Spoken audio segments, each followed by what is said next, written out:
Hello everyone and welcome to 4KB Shorts Let's Learn with Kerbal Space Program version 0.25.0.637. Now this update of Kerbal Space Program adds a lot of new features to career mode mostly. It does add a few parts here and there, which everyone's always excited about. I know it's like, oh, new parts, I know. But most of the features today, on this update at least, will be based on career mode. So what we're going to do is we're going to go ahead and start a new game. Now settings are about the same as they were in previous versions of the game. They haven't changed. Took a look, nothing different really. So we're going to go ahead and go into Start Game. And we're going to start a brand new game. Yay! Now we have our normal thing here. We have player name, default, flag, game mode, sandbox, science, and career. But if we keep going down a little bit, we see this. Difficulty options, normal. Go ahead and click that. And we get this big old pop-up here. Now we have different difficulty settings. Easy, normal, moderate, hard, and custom. Now of course custom you can click and do whatever you want. If you go to like easy and you click, it goes back to custom. So as you can see, it kind of saves it a little bit. Well, it would save it a little bit, I suppose. I guess it resets it for each one. I thought it saved it, but I was wrong. So it resets for everyone. But if we take a look here, we'll say normal. We have allow reverting flights, which allows you to revert flights. If you mess something up, you can revert back to the launch pad or to the VAB. We have allow quick loading. Of course, quick load a game if you crash. Whether you crash the game or if you crash your rocket, you can still quick load. We have missing crew respawns, which of course, if you kill your crew, they will respawn. Say Bill, Jeb, and Bob, they die for whatever reason, they will respawn and come back to life, and you can use them again. You uncheck this, and they won't ever do that. They'll stay dead for always, and they'll be under the MIA section of your recruitment tab.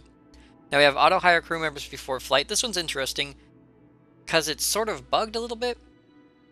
But basically what it is when you build a rocket, it will not be filled. If you uncheck this, if you build a rocket, the crew compartments will not be filled with Kerbals like they normally would. As you know, you put a pod in, and Jeb gets automatically stuck in the pod. On your first build, first launch, your pod will remain empty. You have to assign the crew manually. Now, and that includes if you have no crew, say you kill Bill, Jeb, and Bobby and haven't hired anybody. If this is turned on, it will not only hire a new crew member, but also stick them in your cockpit. But what happens is, you still have that bug, I'll call it a bug, you still have that bug slash feature where if you bring the ship back in, say you launch a flight with one guy in the cockpit, then you bring it back in and you change a part, Jeb, or whoever's at the top of the list, still will take over the cockpit.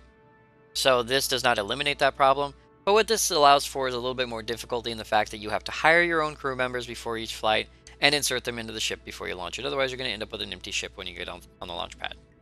It's an interesting feature, but, you know, it really depends on what you consider difficult. Now we have no entry purchase required on research. Basically, I believe this means, I'm not entirely sure what this means, honestly. I'm pretty sure that in the tech tree, since you have entry purchases, not only do you have the science purchase, but you also have the I need to pay money for this object requirements. I believe no purchase requirements on research is that you don't have to pay money into it. I don't know, because I was running a short career line and I never had a problem with paying for any of my research with science. So I'm not 100% sure what this is for, but we'll take a deeper look into it now that I think about it and see if it means what I think it means. Now we have indestructible facilities. This is a new feature, of course, where you can, I'm sure you guys have seen it in other videos and live streams or whatever else, you can destroy the facilities in the game. They are now destructible. They can be destroyed by asteroids, by rocket collisions, by any kind of blast, explosion, things like that. So you can have indestructible facilities if you don't want that to become a problem. And then you can allow stock vessels, of course, which are these stock vessels that are pre-built, and you just load them up and you have them pre-built. Now on top of these general options, you now have advanced options, which include science rewards. You can increase your science rewards by like 1,000%, or decrease them to 10%. So you can make the game super duper hard by saying 10%. Same thing with funds, 1,000 to 10. Reputation, 1,000 to 10. Funds penalties, which includes if you cancel a contract, you get fund penalties. And then reputation penalties are the same thing. So if you take a contract and you say, I don't want this contract anymore, and then you cancel it, you can say, I get 1,000% fund penalty. So once you take a contract, you can't say no. You also have your starting gear, I guess you can call it. Starting funds, 25,000, 500,000, or 0. So you make it really hard. You can start in the hole. 25,000 or 0. Starting science, in case you want to just say, hey, we got enough science to unlock the entire tech tree, who cares? And then starting reputation, you can say, everyone hates us from the start, or everyone loves us from the start. Totally up to you. So you have these nice little balancey options for your game. Now, as I said previously, I started a game already to kind of test it out. So we won't be starting a game based off of this, but if you take a look, we have easy, which everything is on. 250,000 start, 0 science, 0 rep, but it gives you 200 science, funds, and reputation, and penalties are only halved. Normal is everything's at 100.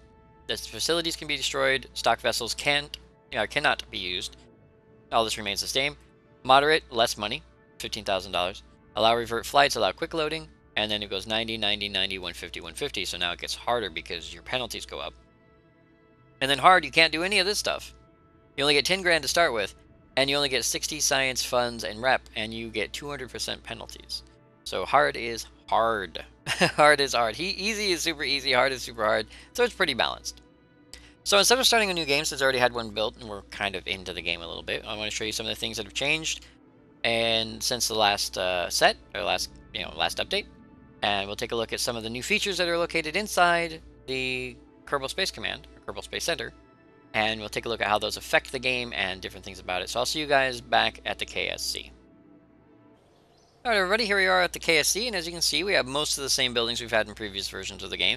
We have our mission control, our spaceplane hangar, our astronaut complex, research and development, the VAB, the tracking station, the launch pad, and we have yet a new building, the administrative building. Now, basically the rest of these buildings are all working exactly as they've done in the past.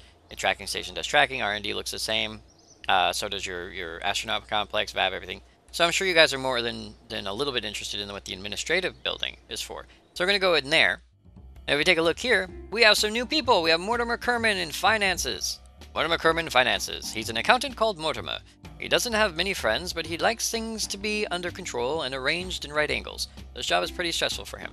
That's the only one I'm going to read. I'm going to let you guys read the rest on your own. But we have Mortimer Kerman finances, Linus Kerman science, Walt Kerman public relations, and Gus Kerman operations. Now what this whole place is for is this is sort of a counterbalance to the difficulty settings, is how I consider it in my head. And basically what that means is you have these little options here. Each one of these little options, as you can see, there are 2 that are black, which we can't use. And we have several that are lit up, which we can use. And what these options do is they change the balance of the game within the level itself, or within the game itself, or the profile. That's what I'm looking for, within the profile itself. And I've already got one set up, as you can see down here. I have unpaid research program. Now that's one of the 2 that come under Linus Kerman. And as you can see, we have effects, takes 15% reputation gains, yields 1 science for each 1.6 reputation. So basically what I'm doing with this little option here, this active strategy as they call it, is I am converting one resource, reputation, into another resource, science.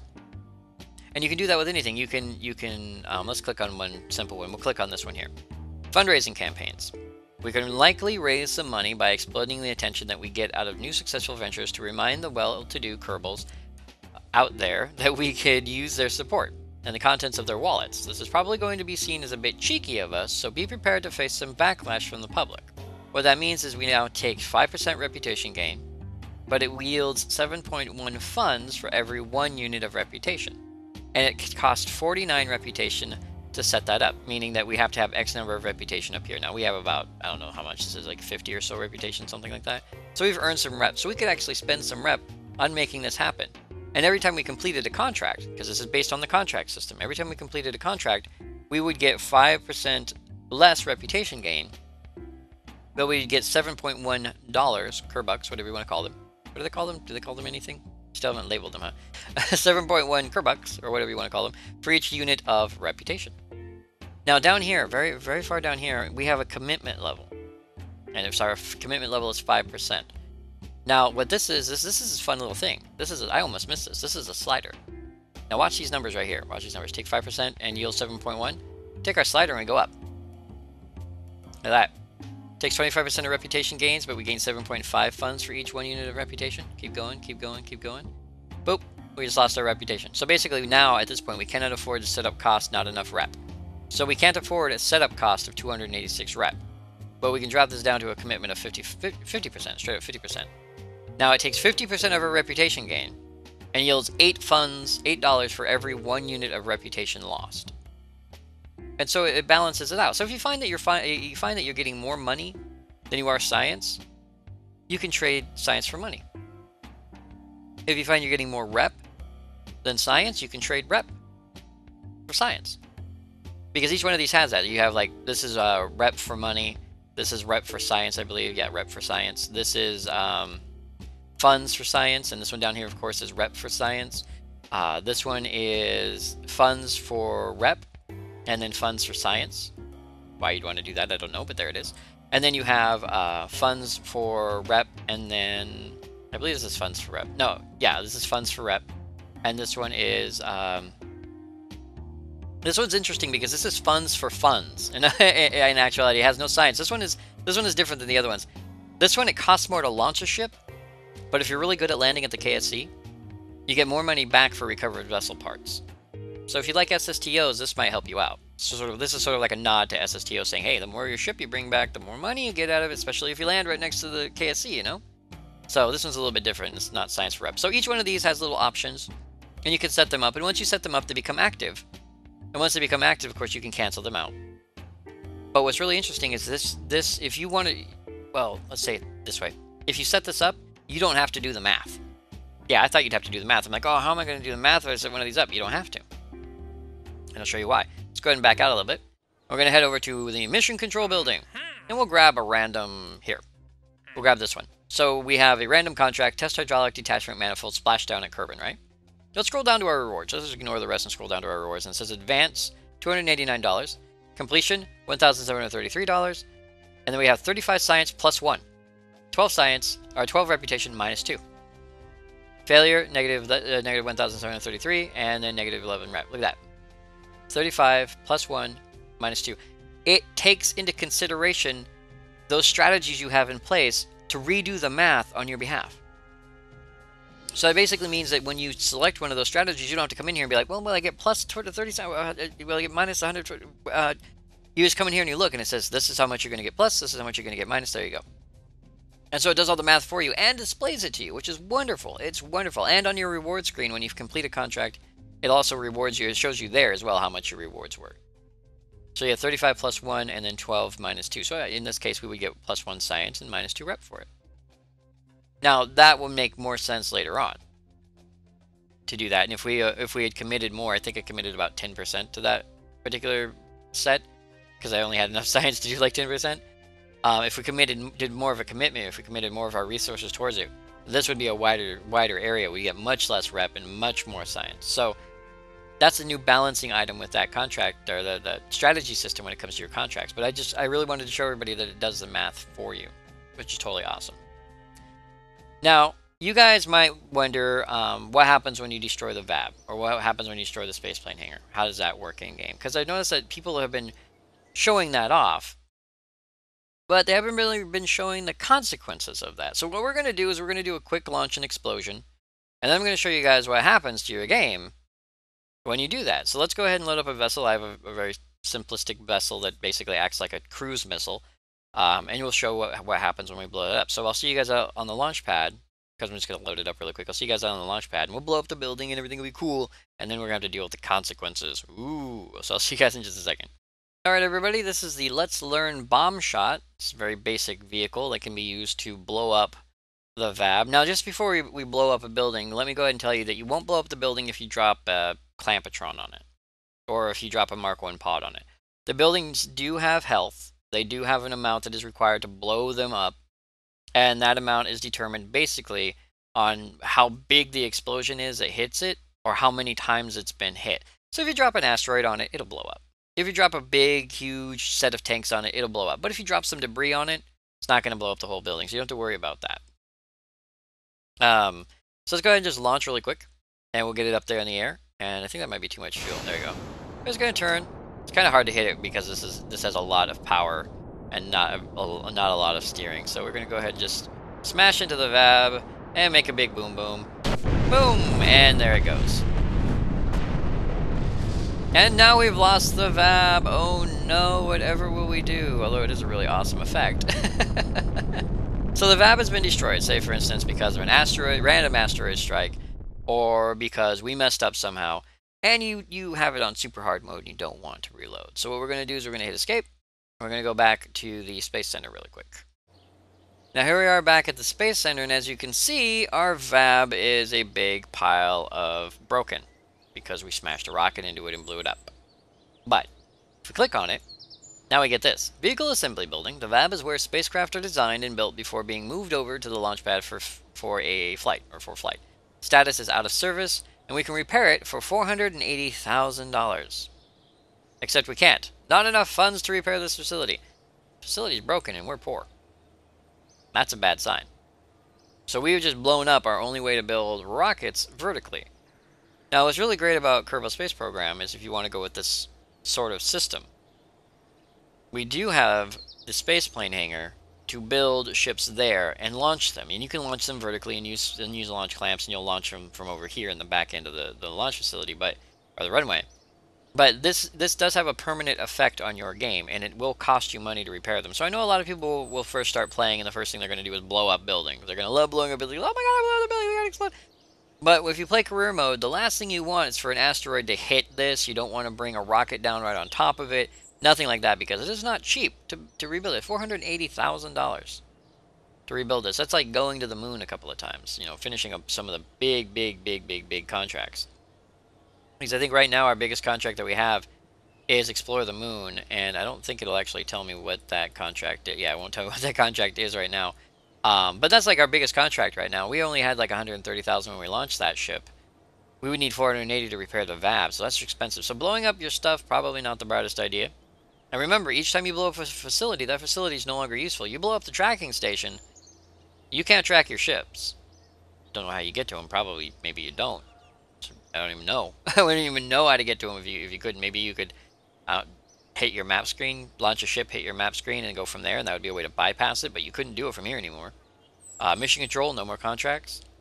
Runway or the spaceplane hangar, no more spaceplanes. You couldn't hire any more Kerbals if you blew up the astronaut complex. No more R&D from their R&D research. And, of course, if you blew up the administrative building, not that big of a loss, but I do find it funny that it's the furthest one from the scene of the catastrophe. So maybe that's a thing. I don't know. Maybe that was a strategic plan of theirs. So we'll just move it as far away as possible. But yeah, so you do have consequences when you blow these buildings up. I'm sure everyone will blow the buildings up. They're like, yeah, it would be awesome. But just note that there are consequences, including costs, for doing that. So you do have to pay a lot of money out of pocket to get that repaired. And of course, like I said, for the moment, if we wanted to continue playing this career mode, we would be able to do so from the spaceplane hangar. Now, as far as I'm aware, that is like the biggest chunk of differences from this game, this version of the game, to previous versions of the game, except for maybe some texture changes. I do know that they changed some of the rocket particle systems, so they look a little bit pretty, and they look pretty. Explosions are a little bit heftier. They throw out a little bit more debris, so they're prettier as well. So there's a lot of little pretty things that you'll notice as you play through the game, depending on your system. But for the most part, the biggest part of this is the difficulty system, the ability to basically trade currencies, trade funds for rep, trade rep for science, so on and so forth with our administrative building. And then the difficulty settings for I can blow up my stuff. You can lose Kerbal Space Program. You can actually lose Kerbal Space Program. Not just lose because you ran out of money, but lose like I blow up 2 of my biggest facilities and now I can't launch ships anymore. And I can't get any money off the ships I have out there. I've lost. You've lost. You're done. You've reached an end. So in this update, there's really they've entered a position where you can in fact straight up lose your game in career mode. You could a little bit with the money thing from before, but they even said themselves that there's a little bit, they try to make it hard they try to make it hard to lose with money, but now you can blow up the buildings that you use to launch. So you can in fact lose your career mode. You can just lose your game. So it's starting to turn into a real game. Now I'm sure you guys are really looking forward to what kind of new parts they have. So I'll go into the new parts here. I'm going to do that in a sandbox load because it's easier and you have to unlock the parts. So I'm going to do that in sandbox. So I'll meet you guys over in a sandbox load. And we'll take a look at the new parts, and then we may fly a jet around, which I'm not very good at, which we'll see how it works. But yeah, I'll see you guys over there in the spaceplane hangar to check out some of the new parts and pieces when it comes to this particular game. So I'll see you there. Alright everybody, here we are in the VAB, and let's go ahead and take a look at some of the new parts and pieces that we have. Now most of the pieces, or all of the pieces in this particular update, have been focused on planes, specifically space planes or anything that might look like a shuttle, futuristic shuttle mind you. So if we take a look here, we have several cockpits, including our Mark II cockpit. And anyone who's familiar with the B9 pack will notice a similarity. So if we take a look, We have monopropellant, electric charge, lights on, and toggle flag. We'll toggle off our flag. If we take a look at our electric lights, we can turn on our cockpit lights. And so now you have cockpit lights on the outside. We also have monopropellant for these monopropellant thrusters, so if you wanted to turn a space plane or a plane into an SSTO or a space plane or some kind of shuttle, then you have that option as well. You have these little thruster jets and things right here. Now, along with the Mark II cockpit, we have the Mark II inline cockpit, which can go right there. A little bit of a heads up when it comes to this particular cockpit, unfortunately. It shares the same interior as this cockpit, and as you can see, the windows aren't exactly lined up. Now, that doesn't really seem like a problem, except for the fact that when you're in this cockpit, you can see out just fine. When you're in this one, you're looking out about right here. So, if these two were attached like this, and you look out this cockpit here, you go to internal view, you'll be looking at about this. So you don't get a really good view out of this cockpit, I'm afraid. You do just have, it's mainly for this one, and it's sort of, I don't know if it's a placeholder or permanent, but it's basically the same cockpit. So this one doesn't have as good an internal view, I'm afraid. Speaking of internal views, the Mark III cockpit still does not have a default internal view. It's still the same view we've always had, so that has not been updated, I'm afraid. I looked at it and I was hoping, but it has not been updated. It is still the same tin can inside as the rest. I'm pretty sure that's the same for the Mark II cockpit, although I will admit I did not look, but I'm pretty sure it's the same for that. Now, apparently we have a Mark II cockpit and a Mark II inline cockpit. I did not realize that. I'm not sure why that is. It's the same thing. So I'm going to go ahead and call bug on that one for now. I did not realize there were two of those there, but apparently they're same exact thing. Same stats, same everything. Yep. So it looks like somebody did a rename job, and oh, I see. Mark 1 inline, Mark 1, and then Mark 2. Okay, but these are exactly the same cockpit. So it looks like somebody did a rename and then forgot to remove one of these cockpits. So I'm thinking it's supposed to be Mark 1 inline. And instead of Mark 2, it's supposed to be Mark 2 inline. So a holdover, I think, from previous versions of the game. Now, speaking of the Mark 1 cockpit and Mark 1 inline cockpit, as you can see, they kind of beefed up this one a little bit, made it a little bit prettier, kind of smoothed it out, made it look like it's supposed to belong to the wonderful, wonderful family that we have in the Mark II cockpit. A little bit smoother lines, a little bit hardcore textures, a little bit more love, I guess you could call it. But the internal cockpit view is exactly the same, so nothing has changed there. I think all the stats are exactly the same. So apart from a cosmetic update on the exterior, there's really not much there. On top of that, we have the Mark II drone core, which of course, as you know, is a drone core made in the shape of the Mark II cockpits. Nice little reaction wheels here, which are kind of cute. That's just there for automated control. Now, along with that, we have some new propulsion stuff. We have the same rocket engines as before: Rapier engine, turbojet engine, basic jet engine, and the aerospike. But we have some new fuel containers. So we're going to take a look here. We have the bicoupler, which is basically engine pants. I like to call them engine pants because they look like shorts. So we have an engine pants, so you can have like two of whatever. You can put in, rocket fuel back here, engines back here, whatever. Along with that, we have a Mark II to 1.25 adapter. Now that goes for, if we get rid of these really quick, we get one that we can use. We can go with that, and it goes right like this, which is we take this and we look at it like that. Boom, like that. Pretty nifty. Not, not super great, but pretty nifty. Along with that, we have a much shorter version here. Much shorter version here, like that if you like. Now, every one of these carries some kind of fuel. This is liquid fuel oxidizer, liquid fuel oxidizer, liquid fuel oxidizer, liquid fuel for just a jet version. If you want a lighter jet version that can go a long way. We have the LFO plus oxidizer, so liquid fuel plus oxidizer short, liquid fuel fuselage short, and then monopropellant tank. If you want a monopropellant tank, you have that as well with a nice little M on the side there and the yellow strip to indicate that it's monopropellant, so these little thrusters can do their jobs. Yay! Alright, now we're going to take a look further down the pages. Everything I've seen through here, as far as I can tell, is stuff we already know about. So everything in here is roughly the same. If I'm missing anything, here it is. This is what I was about to forget. I had to remember these. We now have a few extra parts, cargo bays. We have a couple of cargo bays, short cargo bays and long ones, which you can then use to deliver things if you want to. Deliver stuff, drop bombs, whatever thing you happen to do in Kerbal Space Program, you can do with stock cargo bays. Yay! Along with the stock cargo bays, we now have a crew cabin, so you can have crew that go up and down as well. I think this one has lights, yes. So you have a crew cabin, so we would take that off there, move that there, move this here, and then put this here, which you end up with, which is a little bit of lights. So there you go. So now you can have, like, it's basically a shuttle. You can build a shuttle. And to make it even more perfect, we have the Mark II Clampatron, which is a hidden Clampatron unit, which you can then use to dock to space stations. Isn't that nice? So you can, like, take this and move this and put this down like this and put this like this. And you can have a docking arm or something on a space station. So if you want to have a space station where you bring people up with an SSTO or something like that, you have it. Blink, just like that. Pretty nice, pretty decent. You can build all sorts of different ships based off of it. Wonderful little parts and pieces. Again, I believe that's all. The science is about the same. Now, we do have wings. Oh, so many wings we have. You have no idea. Let's go ahead and grab our nose cone here. The one short nose, just a teeny tiny short nose cone, just to get it on there. And we have a couple new. Oop, wrong one. We have a couple new parts. We have a shock cone intake. I think this is an old part that's been slightly revamped.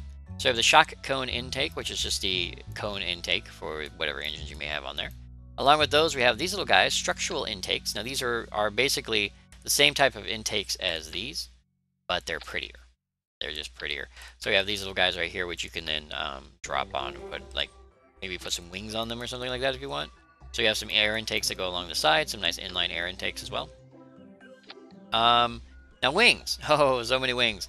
We have wing connector type A. We have wing connector type B. We have wing connector type C, and so on and so forth. So many wing connectors. Now, as you can see with these wing connectors, they've all been lined with rounded edges that are covered in what I would assume to be is some form of anti-burnonite, or as people like to call them, heat shields. It rounds the edges, it makes them look pretty, but at the same time, what's really interesting about the way they designed them is if you take the Delta Wing, which also has these anti-burnonites on them, but if you take a Delta Wing and you stick it on there, if you line them up just right, they cover each other up.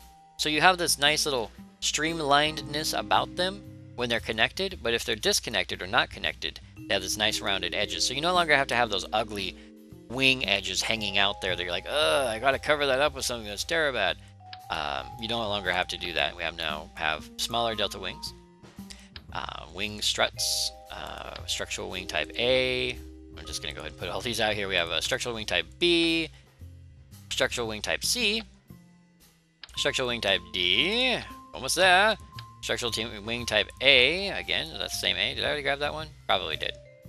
I think I did. Anyway, and the swept wing type B, which is a swept wing here, so we have that goes there.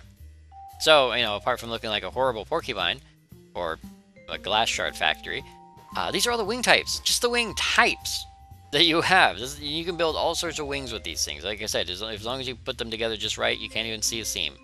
And so you can build giant wings from all the little wing parts you get. And if you're worried about elevons, or elevators, we have many different elevators. We have the tiny little elevators. We have wing tip elevators now. So you can tip your wings with cute little elevators so that you have like a wingtip elevator. Now it looks cute. Slightly larger wingtip elevators, for whatever reason you might need those if you build ginormous wings. Let's see, we have a tinier elevators for if you need a gap filled in. And then we have Elevon 5, which is an angled elevator. They thought of everything. They have an angled elevator here, which I don't think I can, yeah. So you have angled elevators, look at that. Isn't that pretty? Yeah, nice angled elevator. You can have, everything looks all sweepy and aerofoil-like, and it's pretty. Now, if you guys are worried about the old parts look just as good on the new ship. Maybe not as good, but they still look pretty decent. I mean, you put those on there, they look okay. Yeah, these little guys, they look okay. So we still have the old parts. I like to use those ones. They're my favorite, personally. But if you like simplistic wings, things like that, we still have them. They're still in here. You know, the canards and things like that. So they all work. Maybe a little bit updated, a little bit higher res texture, things like that. They cleaned them up a little bit. So we still have all the old parts. But these are all the new plain wing parts, and you can make ginormous and insane wings out of them. But I think the main idea about it isn't just about flying planes. It's about flying space planes. And in that, I think they even updated the flight mechanics a little bit, because yours truly can actually fly planes now. I know it's scary, but I actually flew a plane and did a really good job. Until I crashed, but still did a really good job. And with that, I'd like to go ahead and show you guys how I can fly a plane and what kind of planes you can fly. I don't have a lot of designs. I designed one, it flew okay, and then I updated the experimental build and it broke the plane. Ended up looking somewhat like this, well, but without meaning to look like this. So I had to redesign it. I redesigned a very, very, very, very, very simple plane just to see how simplistic it can get to fly a plane. And the one I flew was pretty good. So what we're going to do is we're going to head outside and we're going to take a look inside the cockpit, We're going to take a look at the plane itself and all the different parts and pieces, and we're going to see how it flies. So we'll head out there and we'll check that out, and so I will see you guys out there on the runway. So here's our plane. As I said, very simplistic. You might think, oh, it's so nose heavy, it's going to crash, which is what I thought when I designed it. And as a matter of fact, when I first designed it, I put tiny wings on the front, and they kept flipping backwards. Couldn't figure out why until I took the wings off. And you'll find out why here in a minute. So we're going to take a look inside the cockpit really quick and go to our camera. Now, as I said, this part right here, this is what happens with this cockpit. This cockpit shares the same internal view as the Mark I nose cone, or Mark II nose cone cockpit. So what you're actually seeing is the interior, or the front plate, of the back plate of what's connected to the front of this cockpit. This should, in actuality, be about, I don't know, a foot and a half higher if it were its own cockpit, but unfortunately it's not. Now inside we have something that, if you've ever seen the raster prop monitor, it looks a lot like the raster prop monitor, but it's just a mock-up. Now, for anybody who uses raster prop monitor, I'm pretty sure once the mod gets updated, you will see these screens come to life. And all these buttons will be useful, and you'll be able to move stuff and do, well, you can still move this, which is odd. Did they install raster prop monitor? I don't think they did they? Okay, I'm going to assume that they didn't, because, yeah, I believe that that's always been that way, that you can, yeah, you can always adjust this in game. Use raster prop monitor long enough, you forget. But all these buttons will be usable, or at least most of them will be usable. The screens will light up, there'll be stuff on them. Right now, if we switch our view over, the best thing we have is this, which is the KOS. A fatal exception has occurred. The current application will be terminated. Please press any key to terminate the current application. Press Control Alt Delete again to restart your computer. Press any key to continue. Okay, well, you know, that's always a good sign that your heads-up display crashes before you even launch. But normally we have all the little bobs and bits and things that normally come with the standard Kerbal cockpit. But again, raster prop monitor, if you've ever heard of it, it replaces these screens, or it actually adds screens to a lot of cockpits. But in this case, it won't have to. It'll just be able to reuse these screens as its own little screen stuff. So super awesome there. All right, so let's head out. And what we're going to do is we are going to ignite our engines.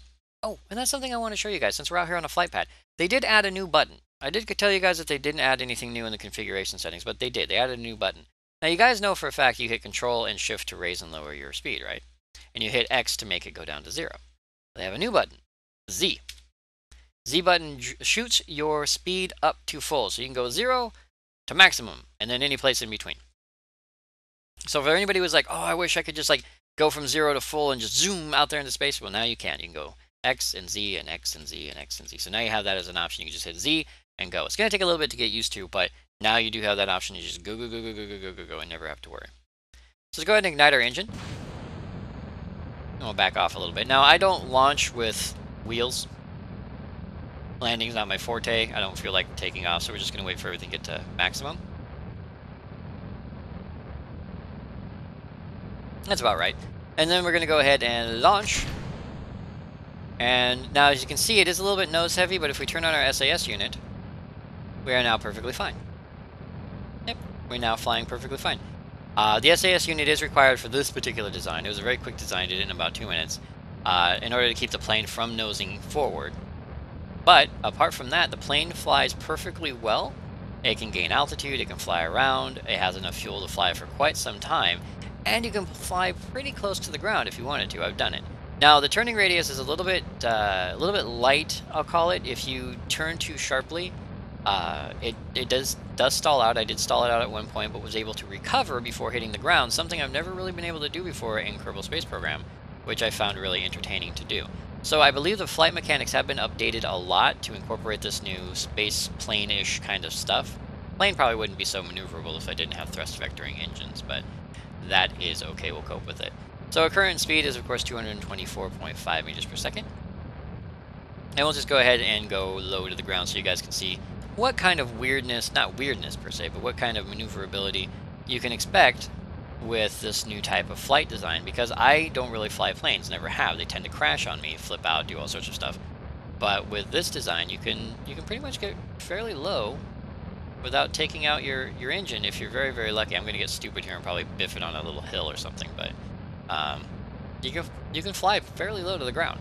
Now, as everybody knows who's ever flown a plane in Kerbal Space Program, the lower to the ground you go, the more wind resistance you you come across, and the slower you go, the slower your top speed is. So we're only traveling about 200 meters per second, which isn't a huge amount, but it's enough. So we can come pretty low to the ground, we can bounce off of it, we can fly along it. Nothing too spectacular there. And of course, we can just nose back and go up, up, up, up, up. And so the planes now work a little bit better, especially with these new parts and pieces. You can build all sorts of planes. People have shown off some of the fun planes they've built. And the latest version, there's some, I don't want to give any of them away, but I can tell you there are some very classic, very awesome jets out there that people have built. There are some very awesome, not so classic jets that people have built, which look really intense and really awesome. So for anybody who's been looking at the B9 pack and sighing and going, oh, mods, oh, why, you can now have a taste of what that's like to build space planes and such as that, without having to install this huge mod that may crash your game or use up all your processing power. So now you have something very similar, very basic, but functional, with all these wings, very, I want to say streamlined, but very integrated, very well integrated parts and pieces, and such as that. So you can build a space plane now, and you can build a space shuttle, and you can build whatever you want. You can launch them vertically, launch them horizontally, fly wherever you want, do whatever you want to do. Alright, so yeah, I just flipped it out. So yeah, it's not perfectly stable because I did flip it out, but we can recover, which is, I find interesting that you can recover pretty well in this particular vehicle. So I just rolled it around. Again, it probably wouldn't be as maneuverable if I wasn't using thrust vectoring engines, but that's the whole point. Now, again, I'm going to say that's about as much as I know about what has changed here in 0.25. And I say that because I will be honest, I haven't had much time to play with it. And I haven't had much of the ability to compare it to 0.24 because, as you guys know, with Kerbal Space Adventures, I have been working in 0.23.5, and I only had a little bit of time to play with 0.24. So if I missed anything, if you guys feel that I didn't cover anything as great as I should have, I do apologize, but I felt that the most important changes in this particular version of the game, other than the new spaceplane parts and updated flight mechanics — I'm assuming the flight mechanics have been updated, they feel like they have been, was the career mode changes, which include the ability to blow up buildings, exchange rates, and do the hard mode, easy mode, and custom mode in the game itself. So you can then decide whether or not you want to have a really hard time of playing the game or a really easy time of playing the game. But that is all I know of the differences for now. I would like to thank you all very much for joining me, 4KB Short, on this Let's Learn of Kerbal Space Program 0.25, and I will see you guys next video.